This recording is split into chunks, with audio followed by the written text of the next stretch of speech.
seperti kami juga mengampuni orang yang bersalah kepada kami. Janganlah bawa kami ke dalam pencobaan, tapi lepaskan kami dari yang jahat.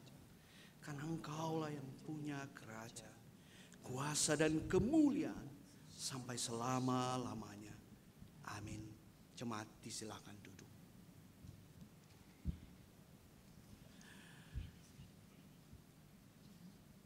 Mari kita mengaku iman kita dengan membacakan pengakuan iman komunal dari Katekismus Heidelberg. Bagian yang kedua, kelepasan manusia, minggu ke-16 kita akan membacakan pertanyaan 40 hingga pertanyaan ke-44. Mengapa Kristus harus merendahkan diri sampai mati? Sebab menurut keadilan dan kebenaran Allah, hutang dosa kita tidak dapat dilunasi dengan cara lain kecuali dengan kematian Anak Allah. Mengapa Dia dikuburkan? Supaya dengan demikian ditegaskan bahwa Dia telah benar-benar mati. Jika Kristus telah mati untuk kita, mengapa kita juga harus mati? Kematian kita bukanlah pelunasan utang dosa-dosa kita, melainkan kematian bagi dosa dan pintu masuk ke dalam hidup yang kekal. Manfaat apa lagi yang kita peroleh dari pengorbanan?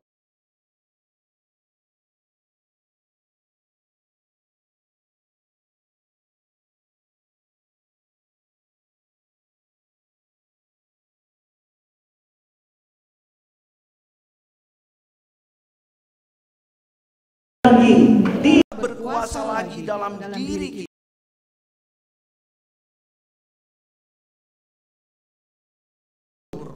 Baginya.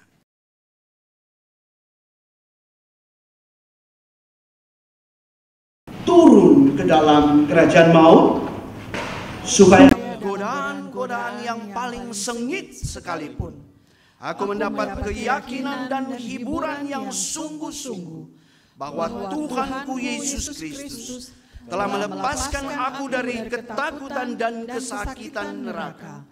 Oleh ketakutan, nestapa, kegentaran, dan siksa neraka yang tidak terkatakan, yang telah dideritanya selama masa sengsaranya, teristimewa di kayu salib. Saudara-saudara, tidak ada cara lagi, tidak ada cara lain bagi Allah untuk dapat menyelamatkan kita selain Kristus harus mati. Kematian adalah hukuman yang paling pantas untuk dosa. Itulah yang diingatkan Allah kepada Adam, manusia pertama kita. Tetapi syukur kepada Allah, karena Kristus Adam yang kedua, Dia telah membereskan persoalan dosa kita. Melalui kematian Kristus, manusia lama kita ikut disalibkan, dimatikan, dan dikubur. Supaya hawa nafsu tidak berkuasa lagi di dalam diri kita. Dan Kristus menghendaki agar kita dapat mempersembahkan diri kita menjadi korban syukur yang berkenan kepadanya. Saudara yang dikasihi Tuhan, pertanyaannya bagi kita, apakah benar-benar nafsu kedagingan kita tidak berkuasa di dalam diri kita? Apakah kita telah mempersembahkan diri kita sebagai persembahan yang kudus, yang layak menjadi korban syukur di hadapannya?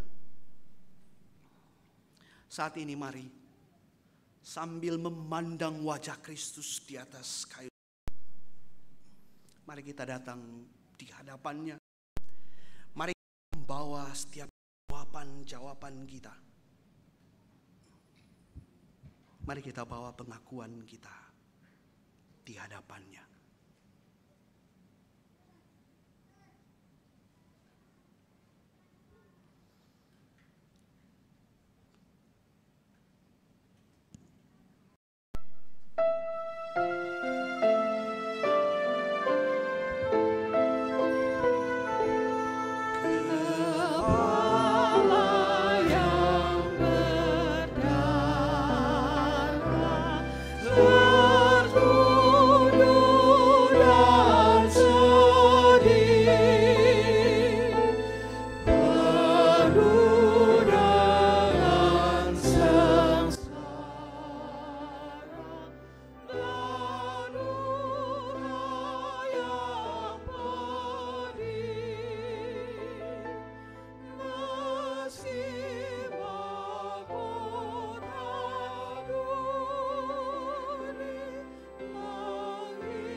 Tuhan, mari kita mengaku dosa kita. Ya Allah yang maha adil dan maha benar, kami datang dengan hati remuk, menyadari betapa besar hutang dosa kami yang hanya dapat dilunasi melalui kematian Anak. Kami seringkali meremehkan keadilan dan menganggap enteng dosa, seolah pengorbanan Kristus tidaklah mutlak perlu. Ampunilah kami karena gagal menghargai kerendahan hati Kristus sampai mati dan dikuburkan demi menebus kami. Kami mengakui bahwa meskipun Kristus telah mati bagi kami, kami masih takut menghadapi kematian dan belum sepenuhnya mati bagi dosa. Hawa nafsu daging masih menguasai kami, dan kami gagal mempersembahkan diri sebagai korban syukur yang hidup. Kami belum sungguh-sungguh menyalibkan manusia lama kami bersama Kristus. Ampunilah kami atas ketidakmauan kami untuk sungguh-sungguh mati bagi dosa dan hidup bagimu. Kuatkan kami untuk sungguh-sungguh mati bagi dosa, mempersembahkan diri sebagai korban syukur, dan teguhkan kami sebab kami berdoa hanya di dalam nama Yesus Kristus Tuhan kami. Sekarang dengarlah pengakuan dosa pribadi kami.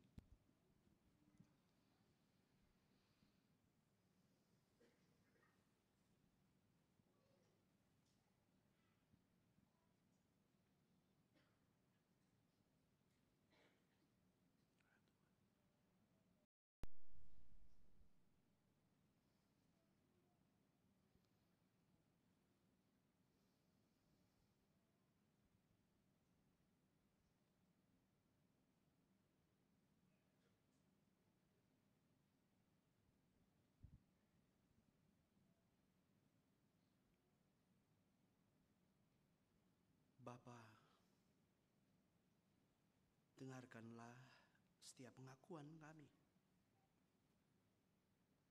setiap jawaban kami.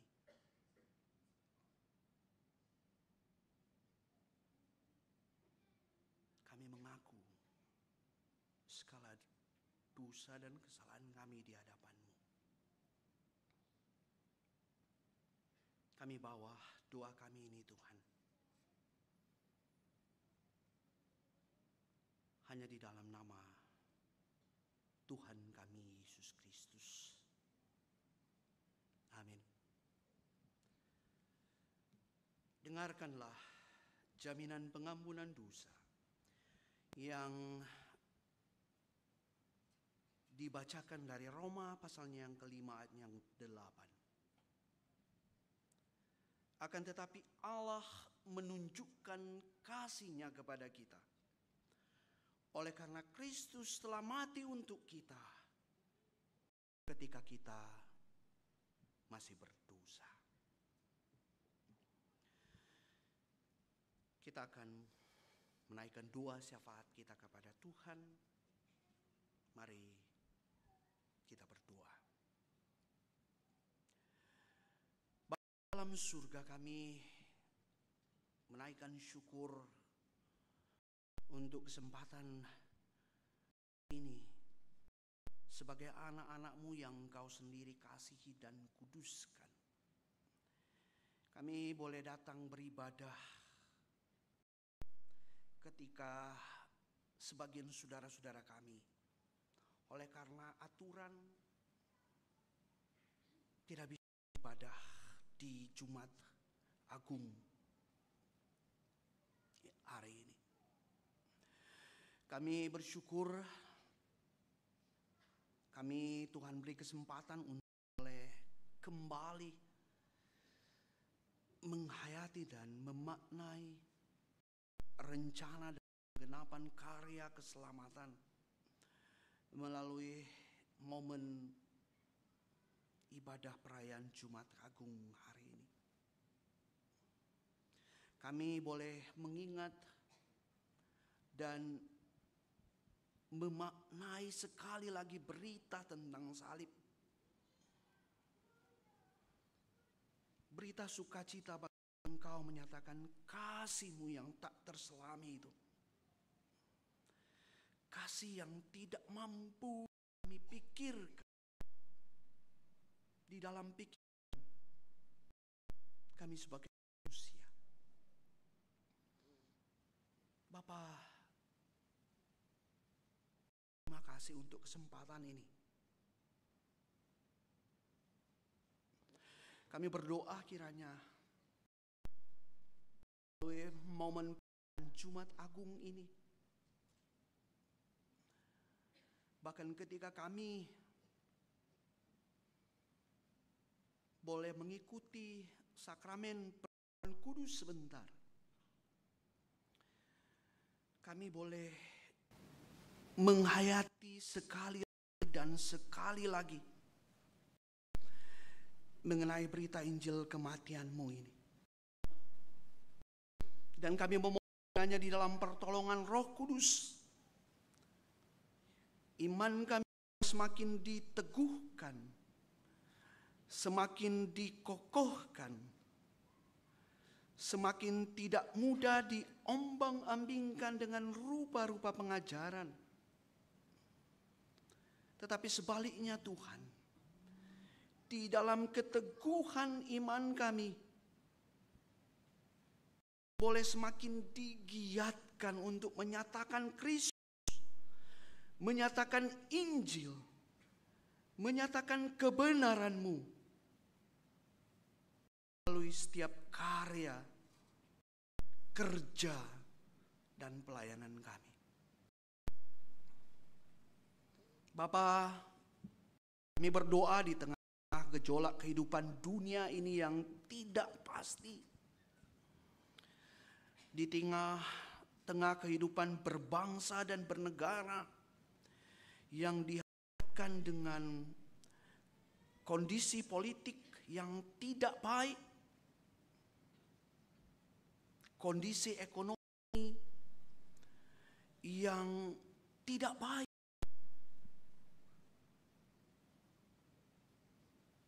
Bapa, di tengah-tengah semuanya ini Tuhan, di tengah-tengah kebingungan dan ketidakpastian ini kami memohon sebagai gereja Tuhan, kiranya hidup kami senantiasa hanya boleh berharap, hanya terus berharap dan bersandar, berserah kepada Kristus. Kiranya Roh Kudus terus menuntun kami untuk boleh semakin berada, semakin dibangun di atas Kristus. Dan kiranya kasih Kristus senantiasa menjadi pengikat, pemersatu yang akan terus menyempurnakan kami sebagai satu persekutuan di dalam kami menghadapi keadaan dunia dan bangsa kami yang tidak pasti ini. Bapa, kami berdoa saat ini untuk jemaat yang berhalangan hadir, berhalangan oleh karena masalah-masalah kehidupan yang mereka hadapi, yang sakit, yang terhalang oleh karena tanggung jawab pekerjaan, yang terhalang karena beban berat, karena berbagai pergumulan relasi di dalam rumah tangga, di dalam tempat pekerjaan, di dalam komunitas, di sekitar lingkungan rumah, yang bergumul dengan masalah ekonomi, kekurangan finansial, mengalami pemutusan kerja, dan berbagai masalah, termasuk mereka yang bergumul dengan dosa. Bapa, kasihani dan lawatlah kiranya saudara-saudara kami ini. Katakanlah kuasa-Mu, jawablah kiranya setiap seru doa mereka. Kami rindu sukacita yang kami rasakan saat ini juga menjadi bagian sukacita mereka yang tidak dapat datang beribadah pagi ini.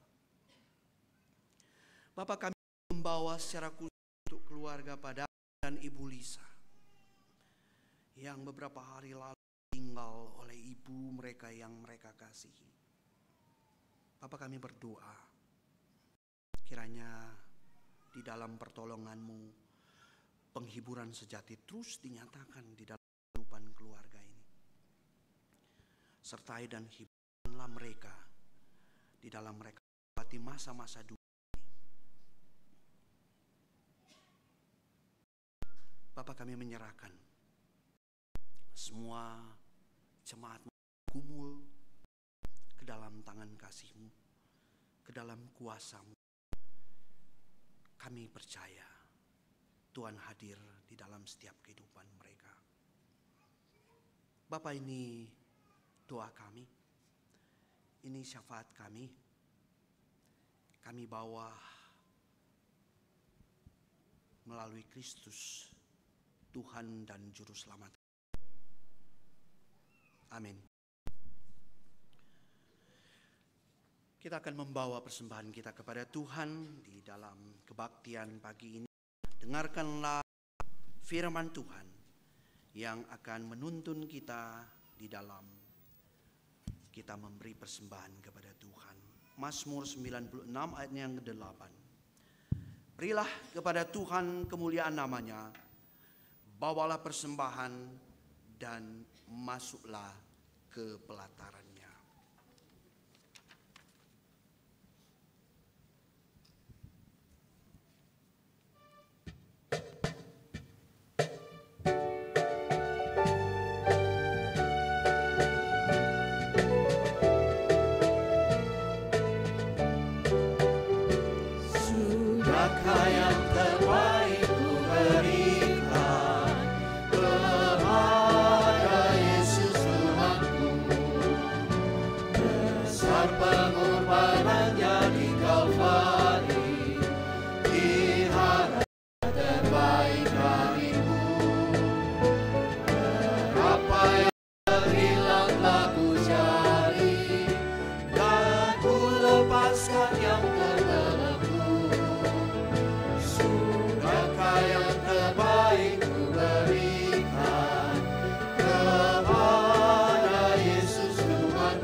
sedikit ku beri baginya, sebab kurang kasihku pada Yesus, mungkinkah hancur pula hatinya. Berapa yang tak hilang telah ku cari, dan ku lepaskan yang terbelenggu. Sudahkah yang terbaik ku berikan kepada Yesus Tuhanku. Jemaat yang sudah memberikan persembahan, mari diundang berdiri. Kita lanjutkan bait yang ketiga. Aku perhatikan sesama, atau ku biarkan tegak. Ku patut mengantarnya pada Kristus, dan kasih Tuhan harus ku sebar. Berapa yang terhilang telah ku cari, dan ku lepaskan yang terbelenggu. Sudahkah yang terbaik ku berikan kepada Yesus Tuhanku.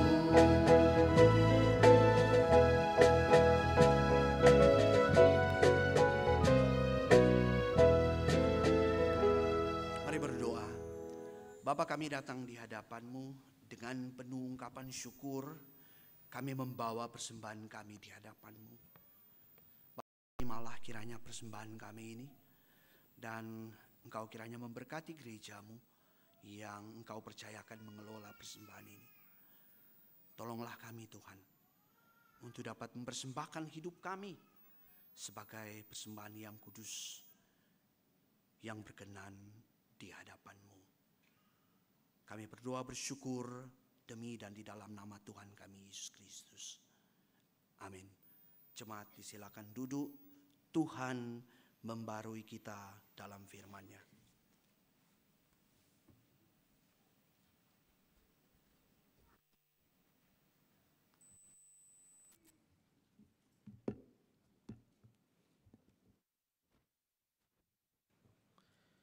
Selamat pagi Bapak Ibu dan juga adik-adik sekalian.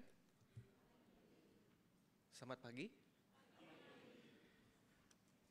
Saudara, di dalam khotbah-khotbah dari awal April minggu lalu dan juga pada hari ini Jumat Agung dan nanti pas Paskah, kita merenungkan nyanyian hamba, The Song of the Servant, yang ada di dalam kitab Yesaya.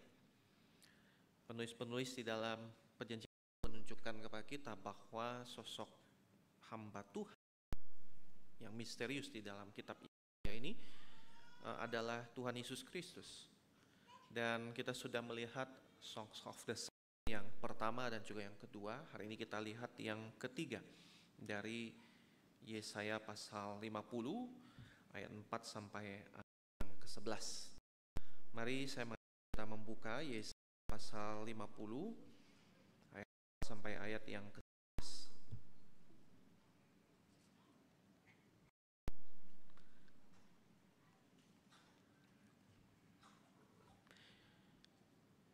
Sebelum kita membaca bagian firman Tuhan ini, saya mengajak kita berdoa lebih dahulu.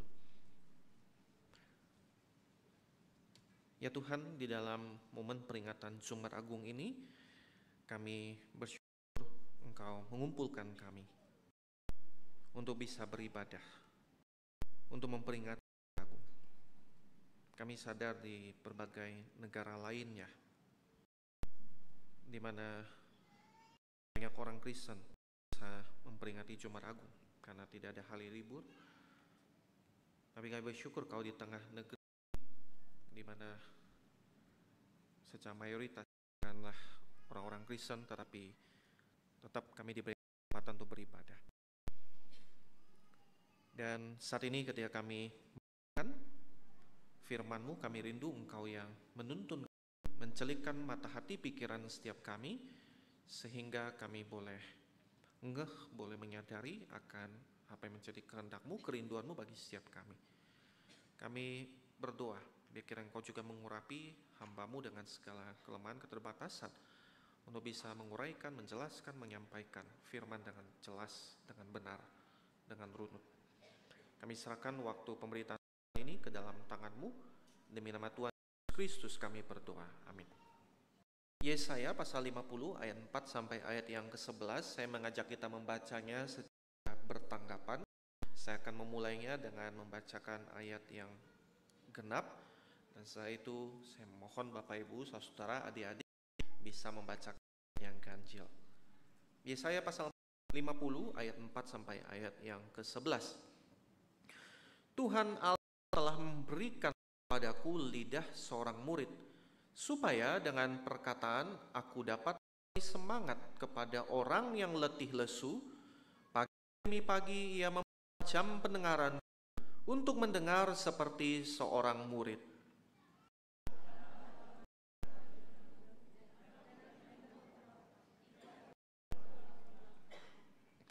Aku memberi punggungku kepada orang-orang yang memukul aku, dan pipiku kepada orang-orang yang mencabut janggutku, dan menyembunyikan mukaku ketika aku dihina dan dilukai.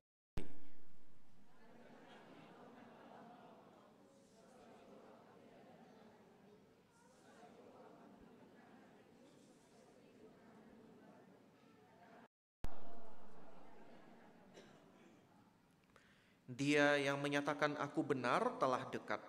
Siapa yang berani berbantah dengan aku? Marilah kita tampil bersama-sama. Siapakah lawanku berperkara? Biarlah ia mendekat kepadaku.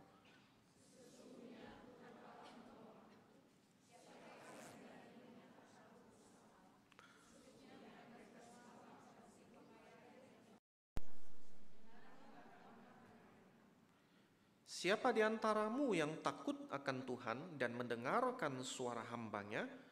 Jika ia hidup dalam kegelapan dan tidak ada cahaya bersinar baginya, baiklah ia percaya kepada nama Tuhan dan bersandar pada Allah.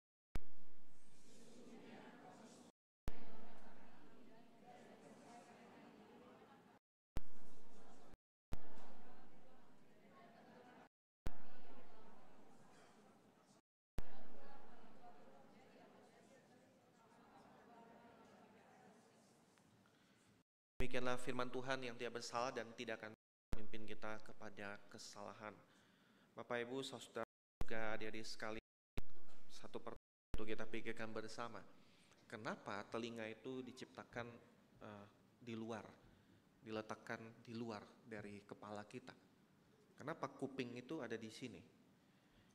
Kan dia bagian dari organ tubuh. Kenapa telinga tidak di dalam badan kita seperti jantung, ginjal, usus, liver? Kenapa justru harus diletakkan di sini?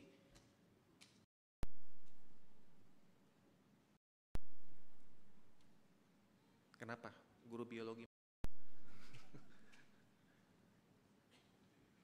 Supaya bisa mendengar. Iya, betul. Kalau seandainya itu organ untuk mendengar, saudara ya, dan tetap di dalam tubuh masih bisa mendengar, toh?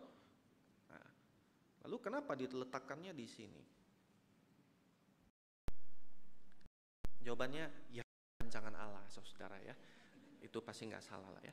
Dan kenapa Tuhan merancang seperti itu?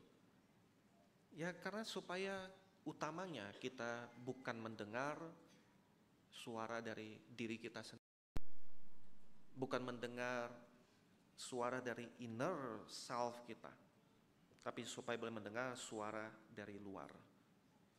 Saudara, kadang ketika kita diperhadapkan dengan simpangan jalan, kebingungan, ya misalnya, aduh saya bingung nih, lanjut nggak ya pacaran sama dia? Saya lanjut nggak ya kawin dengan dia atau nikah sama dia? Kadang-kadang orang yang niatannya baik memberikan nasihat, coba dengerin, apa kata hatimu? Ya toh ya, apa kata hatimu? Ikutin Jo. Ketimbang mendengar suara dari luar, yang ikuti ada suara dari dalam, dari perasaan kita, dari pikiran kita, dari pengalaman kita, dari mental kita. Dan bahaya saudara. Tuhan menciptakan kuping dan menempatkannya di luar supaya kita bisa mendengar suara dari luar dan utamanya suara dari Dia. Allah sebagaimana yang dinyatakan di dalam firman adalah Allah yang berkomunikasi. Allah yang berbicara, Allah yang berfirman, Allah yang bersabda. Allah menyatakan dirinya lewat patung untuk diraba atau disembah, bukan lewat gambar untuk dilihat, tetapi ternyata lewat firman, lewat bicara, lewat tuturan, lewat kata-kata.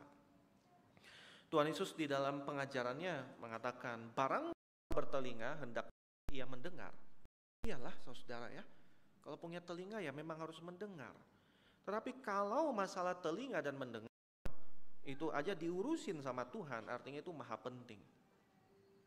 Di dalam perjanjian lama, gambaran bahwa firman Allah datang kepada manusia itu muncul hampir 400 kali saudara. Datang firman Tuhan, datang firman Tuhan. Dan seruan dari para nabi, Musa, Elisa, Yesaya, Yeremia, Yehezkiel, Hosea, Amos, itu adalah beginilah firman Tuhan, dengar firman Tuhan, dengar.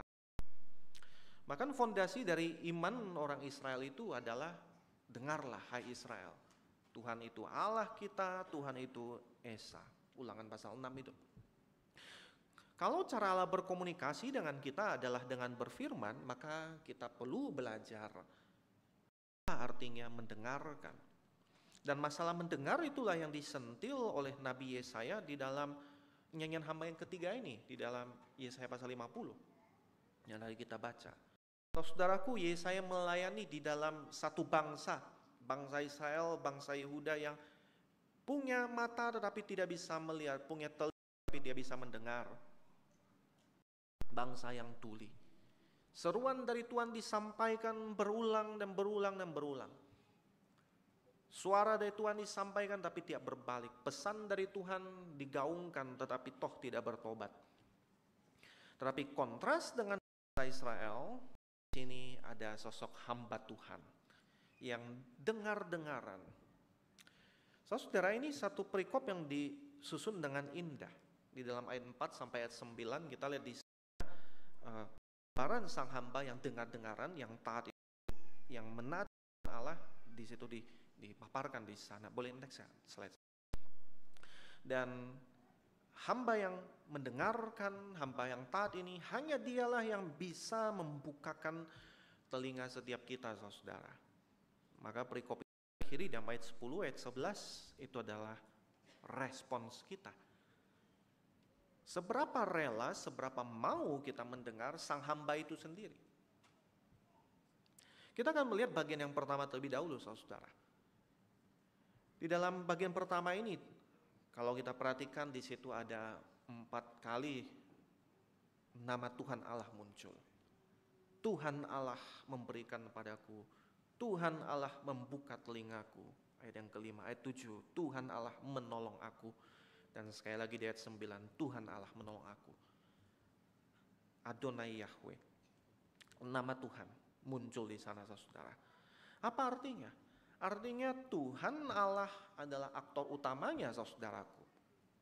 Segala sesuatu yang terjadi adalah atas dasar inisiasinya, kemauannya, kehendaknya, kedaulatannya, pengaturannya.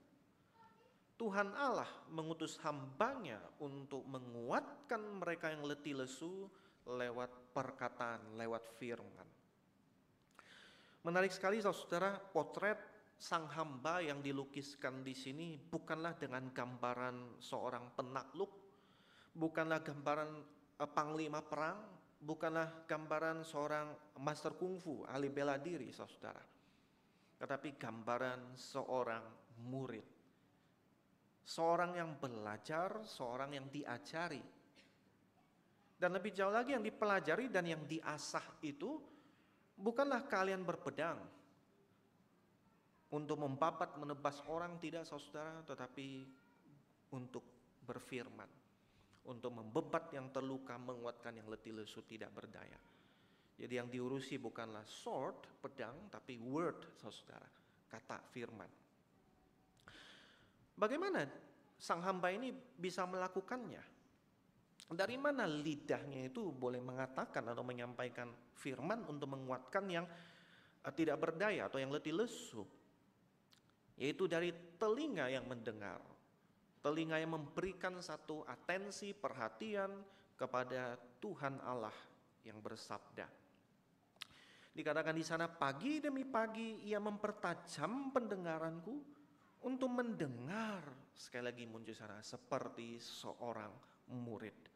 Pagi demi pagi artinya setiap hari, day by day, saudara. Jadi sungguh ini adalah sosok murid yang ideal, yang enggak ada bandingnya, ya, disciple par excellence. Satu sosok murid yang betul-betul ideal.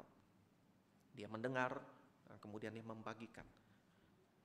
Dan Tuhan Yesuslah sang hamba yang sejati, sang disciple par excellence itu, saudara. Murid yang tiada banding itu. Hanya dia yang layak untuk berkata, marilah kepadaku semua yang letih lesu dan beban berat. Aku akan memberi kelegaan kepadamu. Bagaimana caranya? Pikulah kuk yang kupasang, belajarlah padaku. Belajarlah padaku. Karena aku lemah lembut dan rendah hati, dan jiwamu akan mendapat kelegaan. Dari Tuhan Yesus kita belajar apa artinya menjadi seorang murid dan menjadi seorang hamba. Seorang murid Tuhan, saudara, seorang hamba Tuhan adalah orang yang mendengar Tuhan dan meneruskan pesan Tuhan untuk menguatkan orang-orang yang letih lesu. Perhatikan flow-nya, saudara. Mendengar dari Tuhan seperti seorang murid, berbicara dengan lidah seorang murid. Dan mendengar itu pagi demi pagi, setiap hari, dan tidak ada berhentinya, saudara. Pagi demi pagi, terus dipertajam pendengarannya. Ada dua implikasi, saudara, bagi kita semua untuk kita renungkan. Yang pertama, buat kita yang selama ini senang belajar firman, senang mendengar firman, itu hal yang baik, saudara. Ya, belajar firman, mendengar firman, menggali firman, itu hal yang bagus. Ada banyak yang suka belajar firman. Kalau belajar firman saya merasa dikuatkan, saya merasa dapat dicas gitu, dapat tenaga gitu ya. Tetapi firman Allah tidaklah dimaksudkan untuk dinikmati sendiri. Firman Allah untuk menguatkan kita dan pada akhirnya diteruskan untuk menguatkan, memberikan semangat kepada yang letih lesu, kepada orang lainnya. Mengetahui firman yang menyegarkan orang yang lelah adalah mengetahui mana menyegarkan orang yang lelah dengan firman itu, saudara. Ini adalah ekstrem yang pertama tadi ya, orang senang belajar tapi nggak pernah mau bagiin gitu. Pokoknya buat saya dikuatin, dikokohkan, dibangunkan, ditegur, diingetin gitu. Tapi nggak pernah dibagikan, saudara. Padahal maksud adalah agar seorang murid yang dengar-dengaran itu boleh membagikan apa yang dia dengarkan itu untuk menguatkan orang lainnya. Tapi yang kedua ada ekstrim lainnya, saudara. Ada yang senang berbagi firman, mengajarin firman, meneruskan firman. Pokoknya tiap kali ya, ingin mengajar, menyampaikan sesuatu. Tapi ingat, saudara, itu nggak salah ya. Tetapi kita perlu ingat itu perlu dilakukan keluar dari postur seorang murid. Lidah seorang murid, telinga seorang murid. Banyak kali orang mengajar firman keluar dari postur bukan seorang murid, tetapi karena posisinya. Karena saya pendeta maka saya perlu berkhotbah. Karena saya guru saya perlu menyampaikan devosi. Karena saya khusus saya perlu mimpin jadi khadim, ya. Apapun itu, saudara. Dan yang terjadi adalah seringkali ada kita tempuh jalan pintas, bypass gitu ya. Kita tidak pernah mau belajar firman, tidak suka belajar firman, kita tidak pernah menundukkan diri untuk mendengar firman dengan sungguh-sungguh. Kalau kita suka membagi firman, kita suka memimpin devosi, suka memimpin di mimbar, membagikan khotbah, itu hal yang baik, saudara. Tapi celaka kalau itu semua tidak keluar dari postur seorang murid yang pagi demi pagi memberikan telinga untuk dipertajam oleh Allah. Setiap hari tidak pernah bergaul dengan firman, tidak pernah bergaul dengan Allah, kemudian ujuk-ujuk mau menyampaikan firman, itu bahaya, saudara. Saudara, saya dan istri kadang ada institusi atau orang-orang yang minta gitu ya, menghubungi untuk Pak atau Bu bisa nggak berkhotbah atau membagikan firman. Tapi yang kami sering kali itu lakukan adalah tolak gitu. Kenapa? Karena terlalu mepet, saudara. ya. Jadi kadangkala mepet sekali dan kemudian kesulitan gitu ya untuk mempersiapkan. Bisa aja sih kita terima gitu ya, tapi pada akhirnya nggak pernah bisa siapin dengan maksimal. Jadi saya tidak memberikan diri saya itu posturnya seorang murid untuk mendengar apa yang Allah ingin sampaikan dan apa yang perlu saya sampaikan sebagai seorang murid. Saudara, membawa firman, menyampaikan firman, membagikan firman itu adalah tugas panggilan seorang murid sebagai seorang kurir. Ya, mendapat pesan, mendengar pesan, kemudian menyampaikan pesan. Itu bukan persoalan karir. Karena satu posisi, karena satu pekerjaan, karena satu jabatan, kemudian ya udah nyampein aja. Nah, yang mendadak ya boleh-boleh aja saudara, misalnya ya ada kematian, enggak ada kan, Pak saya 3 hari lagi mau meninggal, boleh nggak siapin khotbah? Kan enggak begitu saudara ya. Nah jadi kalau misalnya kita memang serius dengan firman, ya kita memang siapkan jauh-jauh hari untuk kemudian memiliki satu postur mendengar dari Allah, menggumulinya di hadapan Allah, dan kemudian membagikannya sebagai seorang murid, bukan sebagai seorang penjajah kata saudara, keluar daripada karir, keluar daripada pekerjaan. Yang kedua, sang hamba adalah hamba yang taat merengkuh penderitaan, embracing the suffering itu. Di dalam ayat 5-6 kita melihat lebih dalam lagi apa artinya mendengar Tuhan. Tuhan Allah telah membuka telingaku. Lalu apa? So what? Dan aku tidak memberontak, tidak berpaling pula ke belakang. Dengan kata lain, aku taat, kata sang hamba. Saya percaya saudara di dalam pengalaman kita sehari-hari, apa yang disampaikan di sini sebenarnya sangat relate dengan kita. Ya, kita banyak mengalami apa artinya mendengar dan menaati itu sebenarnya 2 hal yang sama. Orang tua waktu kasih pesan ke anak, kamu jangan main game terus ya, segera bereskan kamarmu, belajar. 1 jam lagi balik, ternyata masih asik main game. Ya toh? Orang tua kemudian komplain, kenapa kamu tidak dengerin papa, tidak dengerin mama?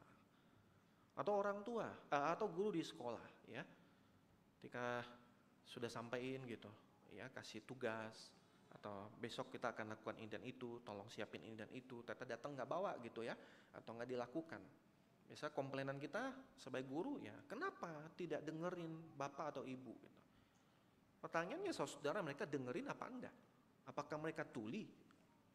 Apakah mereka tidak bisa mendengarkan suara kita? Kan enggak tuli saudara. Artinya mendengarkan suara itu, bunyi itu. Tetapi disinilah kita melihat kebenaran bahwa mendengar bukanlah hanya perkara mendengarkan bunyi dalam frekuensi tertentu, tetapi menyesuaikan hati dan hidup kita terhadap satu pesan yang disampaikan kepada kita, menyelaraskan. To listen is to obey. If there is no obedience, there is no listening at all. Di dalam Ulangan pasal 6 yang tadi saya sempat singgung, ketika dikatakan, dengarlah hai Israel, Tuhan itu Allah kita, Tuhan itu Esa. Bukan setelah itu, oh udah dengar selesai. Enggak saudara. Tapi mengikutinya, kasihlah Tuhan Allahmu dengan segenap hatimu, jiwamu, kekuatanmu. Jangan ada padamu Allah lain di hadapanku. Jadi saudara, mengikuti pendengaran adalah ketaatan. Kalau hidup diselaraskan dengan apa yang didengarkan, maka sebenarnya tidak pernah mendengar sama sekali. To listen is to obey. Dan kalau diterapkan buat kita hari ini, sesungguhnya kita belum sungguh-sungguh mendengarkan firman sebelum kita menaatinya, menyesuaikan, mensinkronkan hidup, hati, otak, keseharian kita dengan firman itu. Saudara, sang hamba secara khusus di sini menunjukkan ketaatannya itu yang tidak memberontak, tidak berpaling itu di dalam wujud merengkuh penderitaan, ya, embracing suffering willingly. Dia merengkuh penderitaan dengan rela, dengan taat, dengan tunduk. Dia secara aktif taat, menderita dan menderita dengan taat. Dikatakan di sana, aku memberi punggungku kepada orang-orang yang memukul aku. Aku memberi pipiku kepada orang-orang yang mencabut janggutku. Aku tidak menyembunyikan mukaku ketika kau dihina dan ludahi, alias aku berikan mukaku.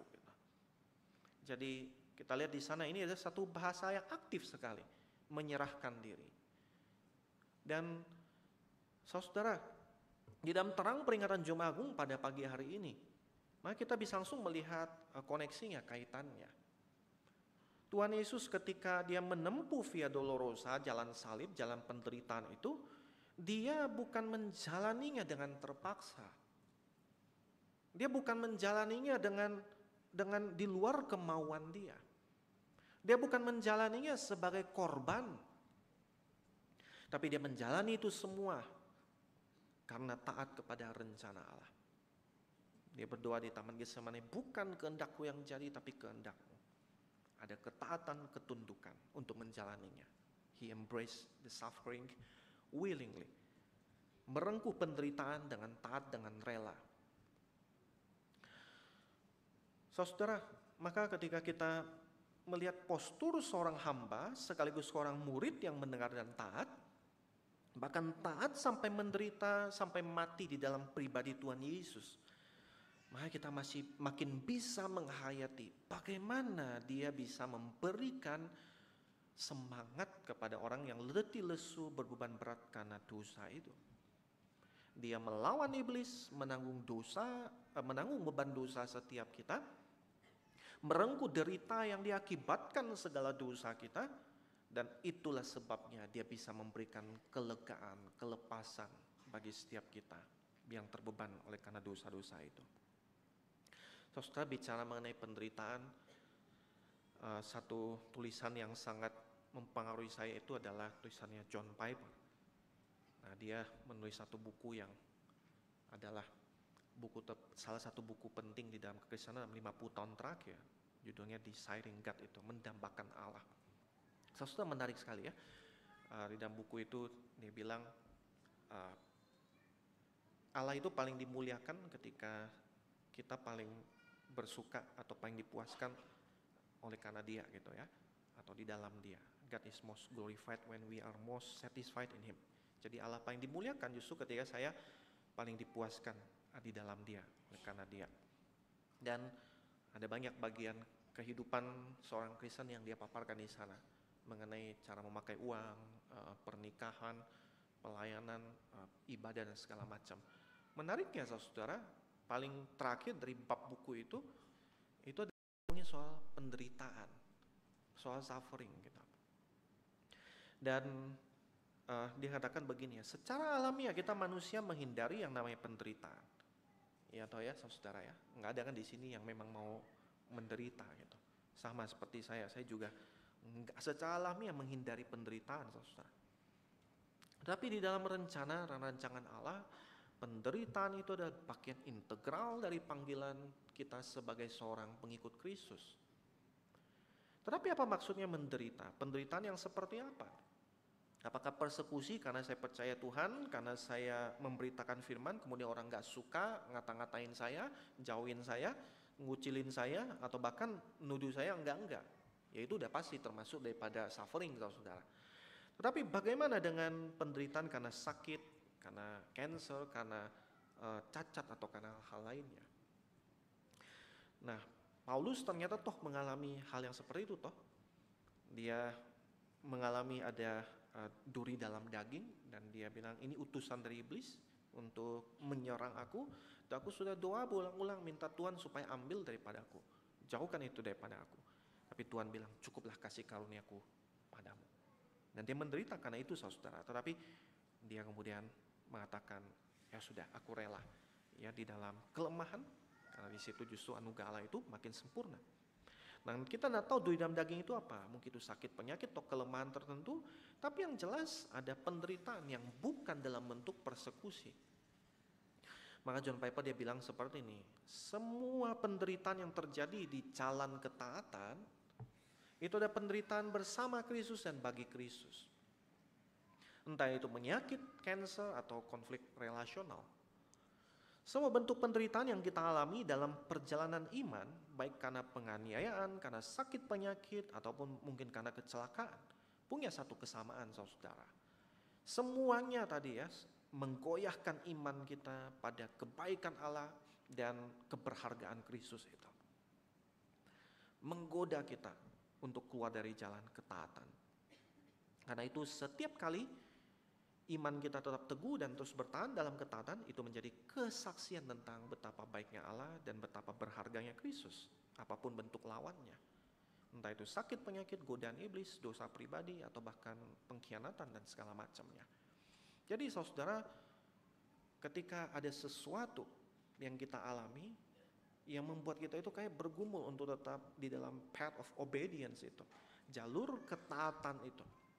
Dan ternyata ketika saya harus tetap taat dan kemudian membuat saya suffer, nah itu ya suffering.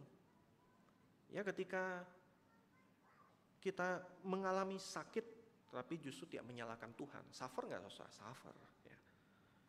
Bergumul dengan kekurangan tapi tidak mengambil jalan pintas, mencuri, menipu dan segala macamnya, meskipun ada jalannya, ada jalan yang mulus untuk itu, tapi tetap mau di path of obedience itu, suffering itu.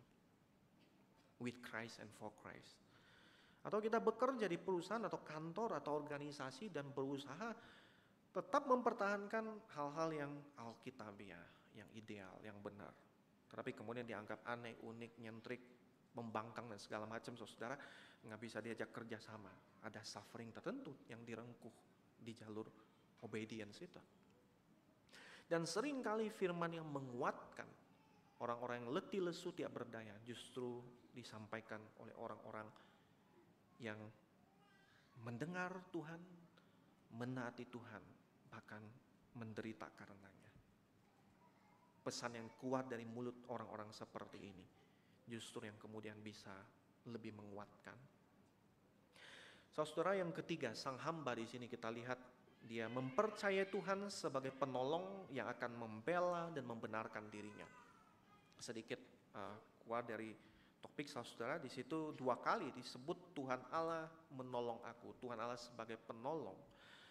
Saudara, di dalam membahas mengenai manhood, mengenai kelakian dan wanita, laki-laki itu gambarkan itu memiliki otoritas sebagai pemimpin, perempuan adalah penolong yang sepadan.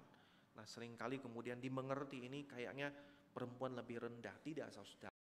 Ya, ketika dikatakan perempuan penolong yang sepadan, penolong di situ itu pakai kata yang sama di sini. Ya, kata ezer itu, kata penolong.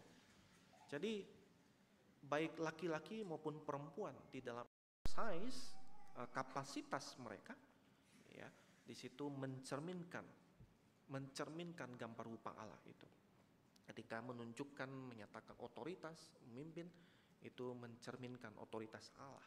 Ketika menunjukkan dukungan, tolongan, ya, itu juga menunjukkan Allah yang menopang, yang menolong itu. Jadi itu adalah 2 hal yang equal, sama saudara, ya, punya nilai yang sama gitu.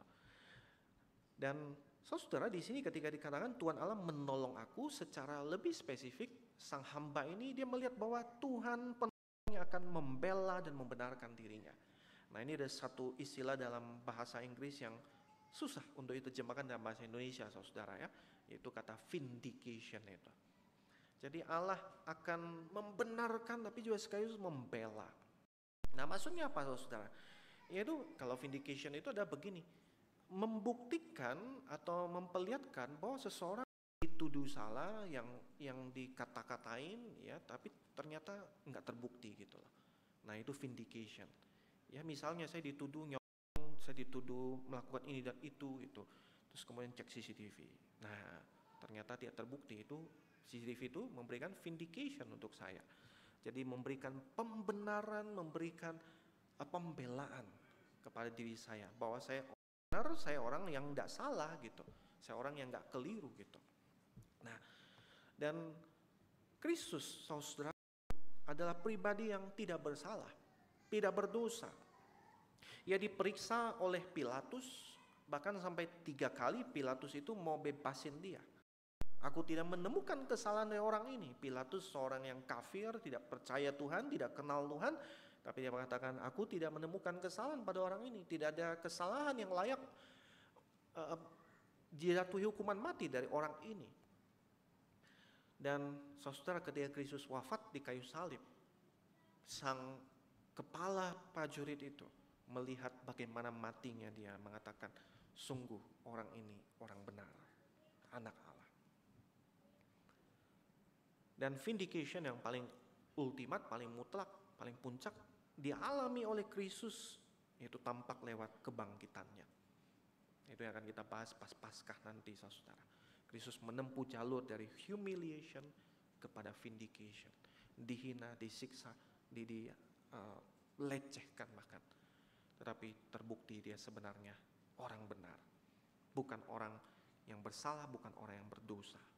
Allah membenarkan dia, Allah muliakan dia lewat kebangkitan itu.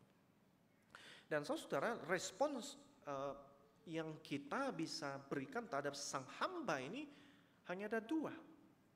Yaitu yang pertama, either kita mendengarkan sang hamba, atau yang kedua, kita malah menyalakan terang versi kita.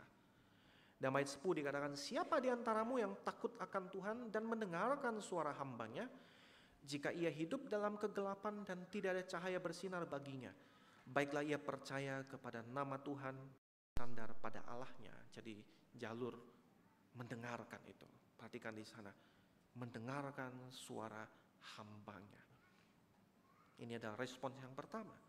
Tapi respons yang kedua, saudara, 11. Dan ini di dalam bahasa Indonesia nggak terlalu clear. Apa hubungannya panah api dia muncul di situ gitu. Ini ya.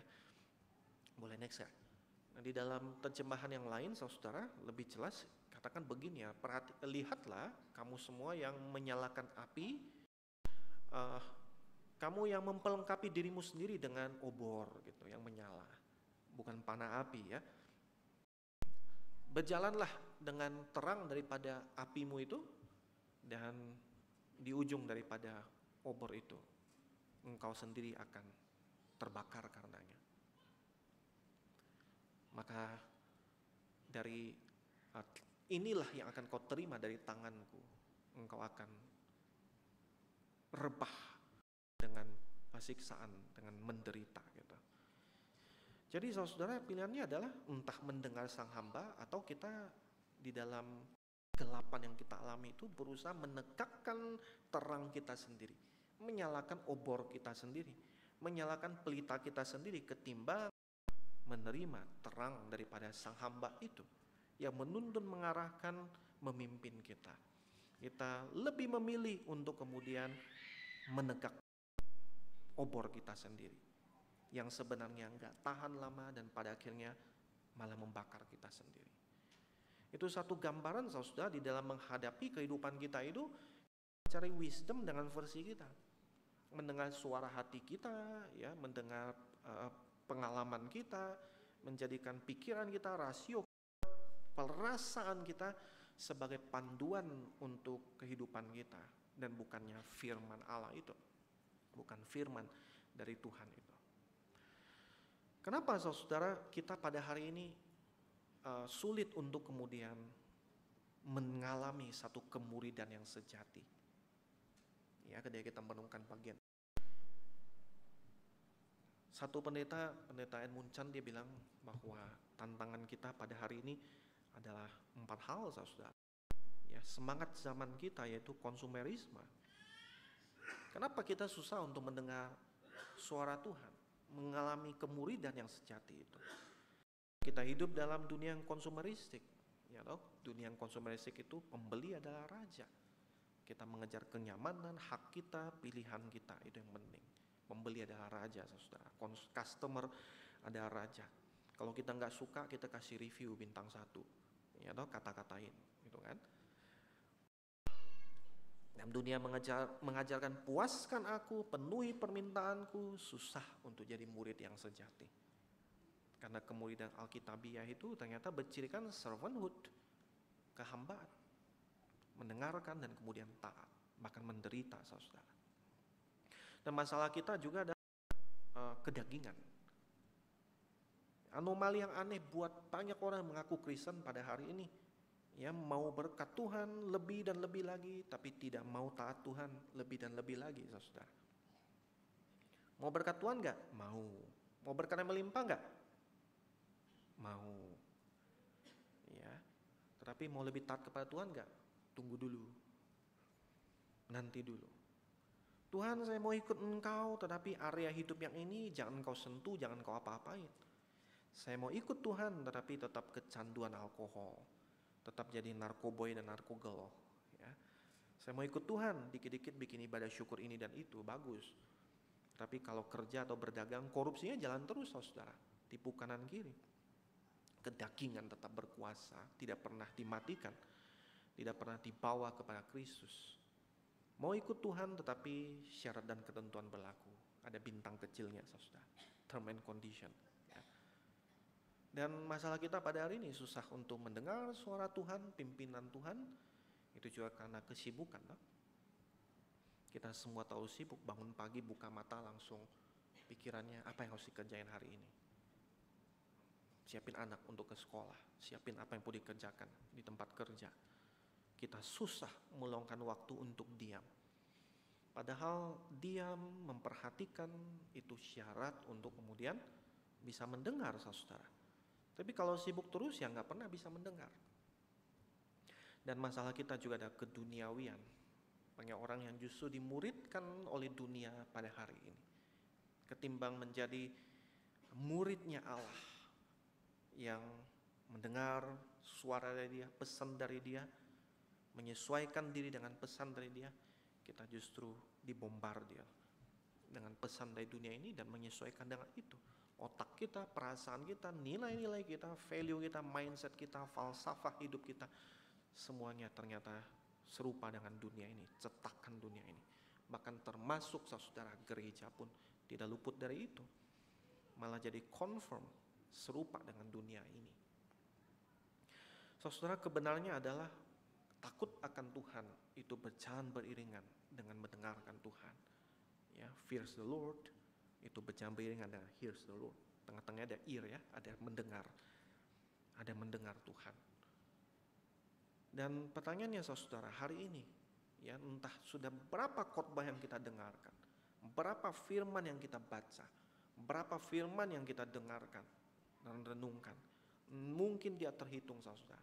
Tapi pertanyaannya, apakah kita mendengarkan itu sebagai pesan dari Tuhan dan kemudian kita meminta Tuhan mengubahkan saya Tuhan supaya hati saya, hidup saya boleh diselaraskan dengan itu. Saudaraku, yang namanya suara itu ada dua jenis. Ya, setiap pagi kalau misalnya Bapak Ibu mendengar itu ada suara toa, gitu. Kan ada suara ya, entah nyanyian atau panggilan untuk ada gitu. Nah, saudara, suara itu bisa kita dengar sebagai voice atau sebagai satu noise atau satu gangguan gitu ya. Termasuk bahkan khotbah hari ini. Termasuk bahkan firman yang kita baca dan dengarkan berulang-ulang. Termasuk bahkan berita tentang Kristus yang mati dan bangkit bagi kita semua. Itu entahkah bagi kita itu sebagai satu noise yang berbunyi ya masuk telinga, ya frekuensi tertentu saya bisa dengar, tapi tidak kunjung ada perubahan juga karena satu noise atau satu voice dari Allah, saudara.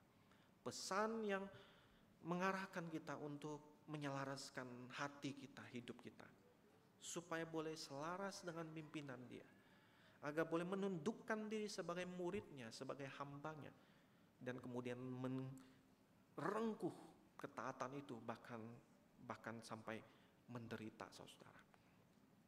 Saudara, adakah pesan dari Tuhan hari ini yang sayup-sayup itu masih kita dengar, masih kita cermati, masih kita kemudian ikuti, saudaraku.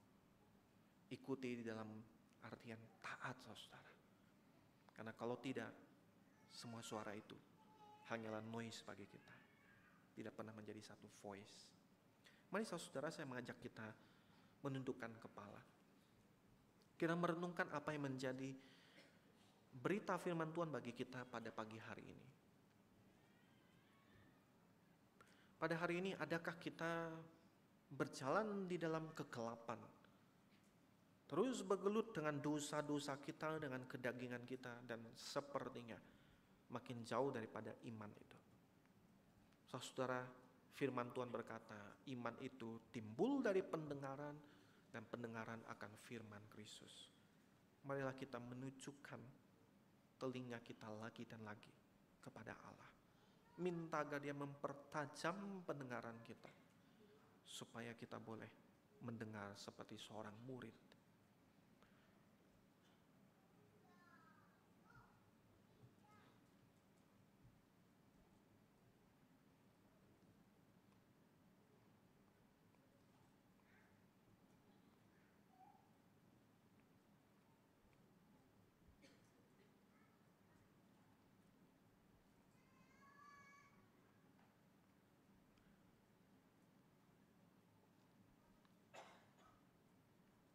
Ya Tuhan, ketika kami diperhadapkan dengan firman-Mu,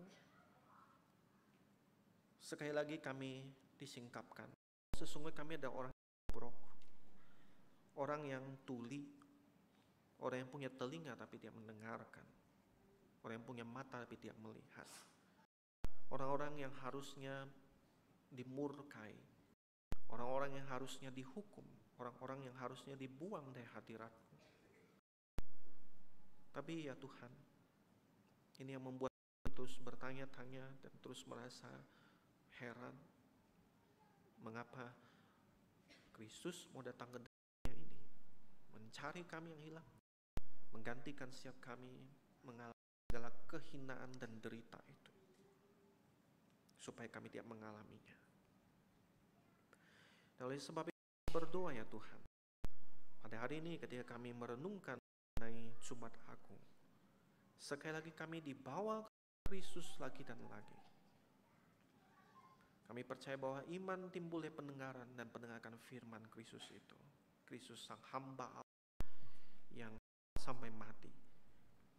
Dan kami berdoa biar kiranya Engkau yang menuntun kami untuk menunjukkan mata kami, telinga kami, hidup kepada Kristus lagi dan lagi. Baharui kami, bahkan kami. Kami yang mungkin selama ini ya Tuhan mendengar berita mengenai Kristus untuk yang kesekian kalinya. Ini Jumat Agung yang kesekian kalinya kami ikuti. Kami rindu berita Injil itu betul-betul bersuara di hati kami. Kami yang sebenarnya bukan umat-Mu, pada hari ini ketika Roh Kudus-Mu bekerja, Engkau menyadarkan kami akan segala dosa kami dan membawa kami berbalik kepada Engkau lagi dan lagi. Tuntun kami ya Allah, tuntun kami. Kami mau serahkan diri kami, hidup kami kepada Engkau. Dan kami saat ini juga bersama-sama berdoa, menyerahkan di pagi ini ketika kami punya kesempatan untuk mengikuti perjamuan kudus bersama-sama di depan meja perjamuan. Biarlah sekali lagi berita Injil itu diberitakan untuk kami dengarkan, untuk kami saksikan. Lewat roti yang dipecahkan dan juga anggur yang dicurahkan, sekali lagi kami melihat Kristus yang telah berkorban bagi kami, memberikan satu kehidupan baru bagi setiap kami, Kristus yang taat sampai mati. Kami rindu ya Tuhan, segala yang kami saksikan, dengarkan, itu bukan menjadi noise, tapi menjadi satu voice yang daripada Engkau bagi kami. Kami berdoa demi nama Tuhan kami, Tuhan Yesus Kristus. Amin. Siapkan diri untuk mengikuti perjamuan kudus. Saudara, Anda dari gereja manapun Anda yang telah dibaptis, Anda telah mengakui iman di hadapan Tuhan, di hadapan jemaat Tuhan, dibaptis dalam nama Allah Tritunggal, Anda diundang untuk bisa berbagian di dalam meja perjamuan pada hari ini. Like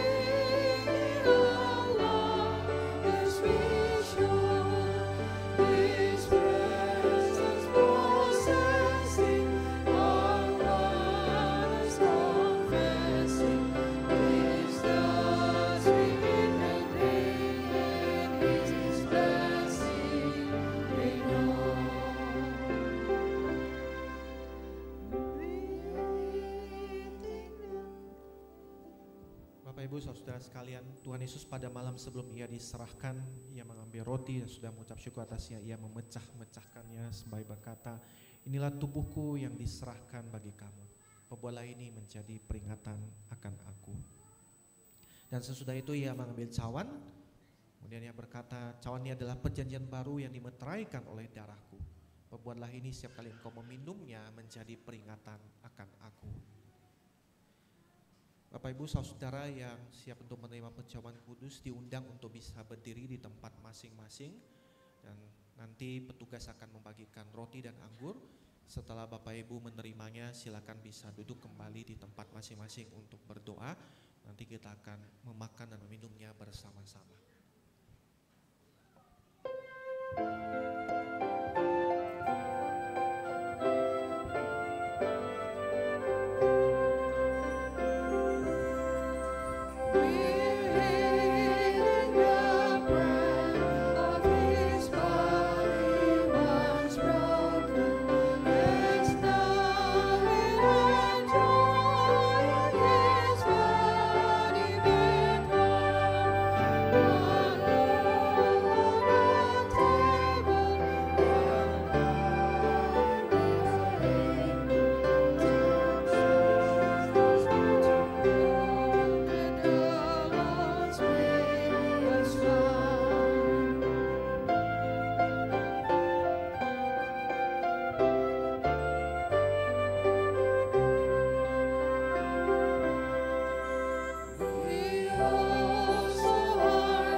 Mari kita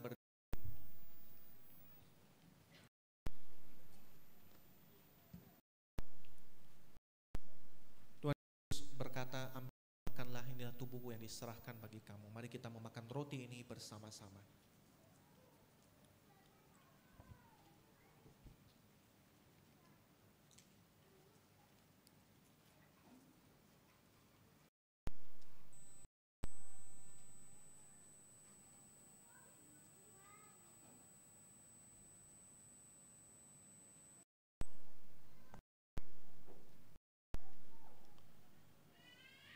Berkata, minumlah kamu semua dari cawan ini, sebab inilah tubuhku, darah perjanjian ditumpahkan bagi banyak orang untuk pengampunan dosa-dosa. Mari kita minum cawan ini bersama-sama.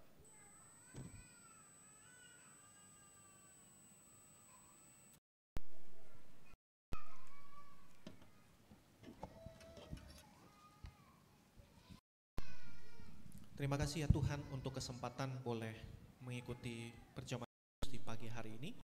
Biarlah berita Injil mengenai kematian dan juga bangkitan Kristus sekali lagi boleh kami resapi, kami boleh dengar, kami boleh jadikan sebagai daripada kehidupan kami. Rindu kami mencari kehidupan kami di dalam terang Injil itu, bahwa Kristus telah mati bagi kami, memberikan kami kehidupan yang baru, dan Kristus memimpin kami langkah kehidupan kami. Berdoa biar kiranya Engkau yang menuntun kami, mengajarkan kami berjalan di dalam ketatan itu. Ketatan untuk mendengar suara daripada Engkau, gembala kami, gembala yang rela mati bagi domba-dombanya. Dan biarlah setiap kami sebagai domba-dombamu mendengarkan suaramu, tuntunanmu dari hari ke hari, waktu ke waktu. Kami berdoa di dalam nama Tuhan Yesus. Amin. Silakan duduk. Pada saat ini sebagai ungkapan syukur kita berikan persembahan.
Jemaat yang dikasihi Tuhan, ketika Yesus menyerahkan dirinya bagi kita, Dia memberikan kita semua hak dan keistimewaan yang menyertai dirinya. Kita tidak memiliki hak untuk masuk ke dalam surga atas diri kita sendiri. Hak kita terletak pada Kristus. Jika kita diampuni, itu karena melalui darah Kristus. Jika dibenarkan, itu karena melalui kebenaran Kristus. Jika kita dikuduskan, itu karena Kristus dijadikan oleh Allah untuk kita sebagai pengudusan. Dan jika kita kelak disempurnakan di dalam kekayaan, itu karena kita disempurnakan di dalam Kristus. Mari undang berdiri, kita menyanyikan pujian respons Kepala yang berdarah.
Jemaat Tuhan, mari kita kembalikan segala kemuliaan kepada Allah Tritunggal.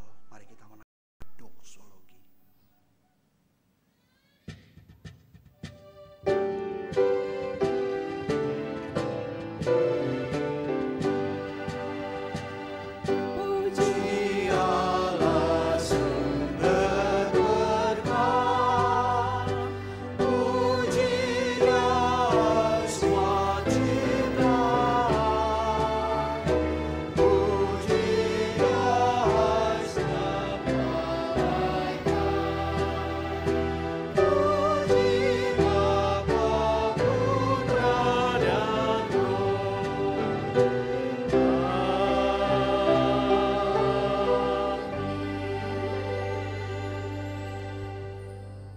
Saudara sekalian, ibadah kita telah selesai dan Tuhan mengutus kita kembali ke dalam kehidupan setiap kita masing-masing.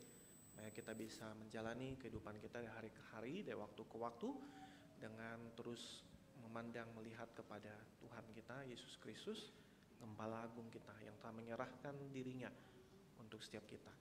Dia yang terus menuntun kita lewat firman-Nya, terus bersuara mengarahkan kita dari hari ke hari, dan biarlah kita boleh mendengarkan suaranya sebagai satu voice, bukan noise, saudara. Kita percaya bahwa satu waktu nanti ketika dia datang kedua kalinya, ketika kita berjumpa dengan kita juga akan mendengar suaranya. Baik sekali perbuatanmu, hambaku, dan setia. Dan terimalah berkat yang daripada Tuhan.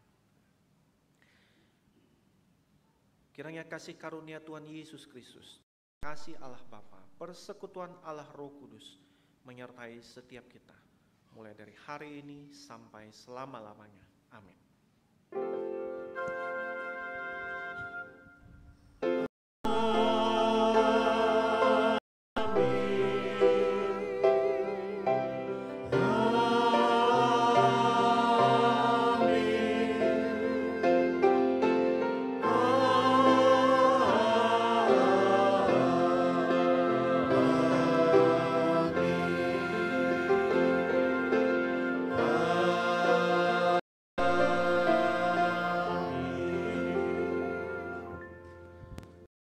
Saya akan mengambil waktu teduh.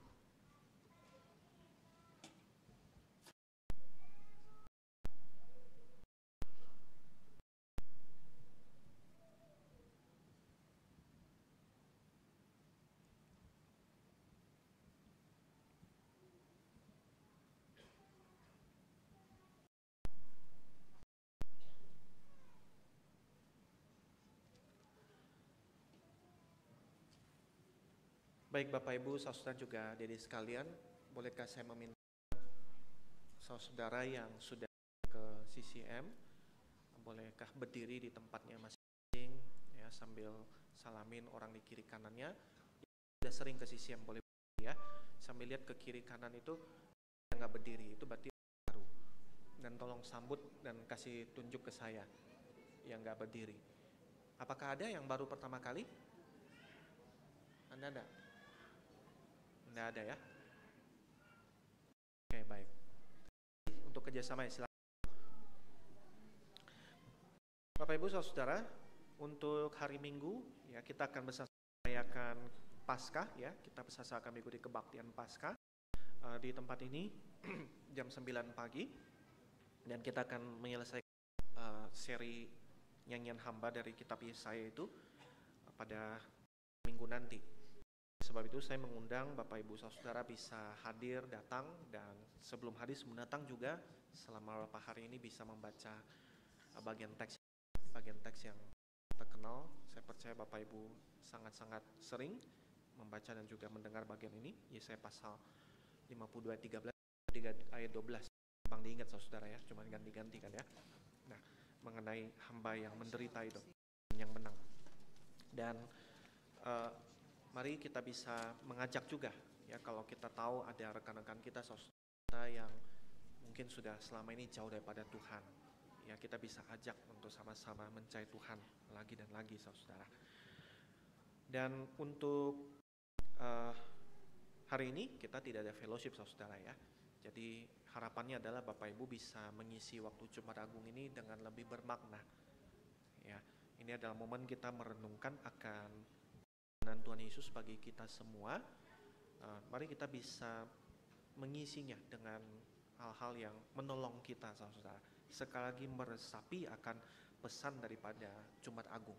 Mungkin Bapak Ibu bisa baca lagi Yesaya 42, 9 atau Yesaya 50, Yesaya 52, 53 tadi nyanyian hamba, sambil kita coba cerna lagi apa yang pesan Tuhan bagi setiap kita di dalam momen Jumat Agung dan juga Paskah ini saudara.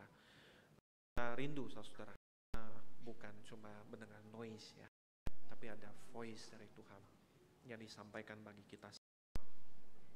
Dan ada satu hal juga yang perlu saya sampaikan, bolehkah next yang ya ini. Jadi saudara, ada beberapa peralatan dari sejak mulai CCM berdiri itu belum pernah diganti saudara. Jadi ada gangguan ya. Ini empatan sound system, dan kita perlu untuk kemudian mengadakan pembelian untuk kemudian meremajakan saudara. Ya, jadi ini kebutuhan dana yang kita butuhkan. Ya, bisa agak digedein kan? Ya. Ya pokoknya totalnya 14 juta saudara, tapi buat dibeli apa itu ya? Ya, tolong digedein ya. Iya, itu. Nah, jadi ini kebutuhan kita saudara, dan kita akan mengadakan pengumpulan itu dari hari ini. Ya, tadi persembahan terkumpul, dan juga nanti waktu Paskah, dan juga tanggal 27. Ya, tanggal 27 hari Minggu ya, 27 April. Jadi sampai akhir bulan April ini kita setiap persembahan terkumpul kita akan alokasikan untuk dana membeli peralatan-peralatan ini saudara. Oleh sebab itu kalau Bapak Ibu digerakkan untuk bisa mendukung, silakan bisa memberikan persembahan reguler itu ya. Kita akan mengadakannya itu untuk membeli peralatan-peralatan ini. Dan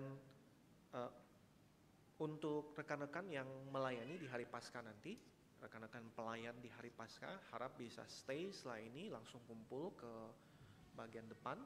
Ya, nanti kita akan ada koordinasi ya untuk persiapan ibadah Paskah. Terima kasih, mari kita bisa meninggalkan ruangan ini sambil bersalaman satu dengan yang lain. Tuhan memberkati kita semua.